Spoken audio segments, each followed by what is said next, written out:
Mahabub Nagar MLC ఉప ఎన్నిక polling కొనసాగుతోంది. ఉదయం 8 గంటలకు ప్రారంభమైన ఓటింగ్ సాయంత్రం 4 గంటల వరకు కొనసాగనుంది. స్థానిక ప్రజా ప్రతినిధులు ఓటు హక్కు వినియోగించుకుంటున్నారు. 1449 మంది ప్రజా ప్రతినిధులు తమ ఓటు హక్కును వినియోగించుకోనున్నారు. బ్యాలెట్ పద్ధతిన జరుగుతున్న ఎన్నికల్లో 3 అభ్యర్థులు బరిలో నిలిచారు. ఉమ్మడి మహబూబ్ నగర్ జిల్లా వ్యాప్తంగా 10 పోలింగ్ కేంద్రాలు ఏర్పాటు చేశారు. కాంగ్రెస్, బీఆర్ఎస్ పార్టీలు ఈ ఎన్నికను ప్రతిష్టాత్మకంగా తీసుకోవడంతో పోలింగ్ కేంద్రాల వద్ద భారీ బందోబస్తు ఏర్పాటు చేశారు పోలీసులు.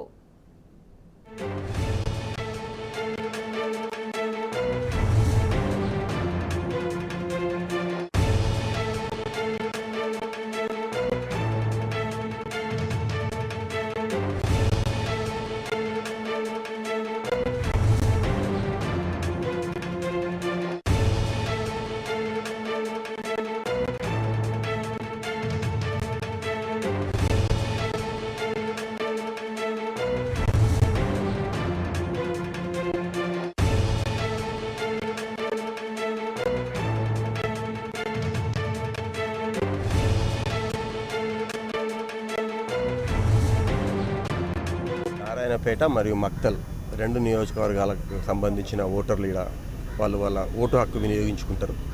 దాదాపు 205 ఓట్లు ఉన్నాయి ఇక్కడ. ఇప్పటికే దాదాపు ఒక 100 ఓట్లు పోలైనాయి. 50% ఆల్రెడీ పోలైనాయి. ఉమ్మడి మహబూబ్ నగర్ జిల్లాల దాదాపు 1439 ఓట్లు ఉంటే దాంట్లో మన బీఆర్ఎస్ పార్టీకి సంబంధించినవి దాదాపు 832 ఓట్లు ఉన్నాయి. తర్వాత బీజేపీకి సంబంధించినవి ఒక 100 పైచిలుకు వాళ్ళే ఉన్నాయి. కమ్యూనిస్టులు కొన్ని ఉన్నాయి. ఇవన్నీ చూస్తే ఏంటంటే కాంగ్రెస్కు మిగిలిన ఒక 300 ఓట్ల కన్నా ఎక్కువ లేవు. వాళ్ళకి తెలుసు కాంగ్రెస్ 300 ఓట్లు ఉన్నాయి అన్నా కూడా వాళ్ళకు అధికార దర్పంతోన ఇవాళ మేమేమన్నా చేయగలుగుతాము, ఎవరన్నా బెదిరియగలుగుతాం, లేకుంటే ఎవరినైనా ప్రలోభ పెట్టగలుగుతామని చెప్పి ఆ ప్రలోభాలకు గురి చేసి మేము గెలుస్తామని చెప్పి ఒక పారిశ్రామికవేత్తని ఇవాళ నిలబెట్టడం జరిగింది. వాళ్ళకి ఏమాత్రం నైతికత ఉంటే యాక్చువల్లీ ఎలక్షన్లో నిలబడేది లేకుండే వాళ్ళు. అయినా కానీ ఇవాళ వాళ్ళు నిలబడ్డరు.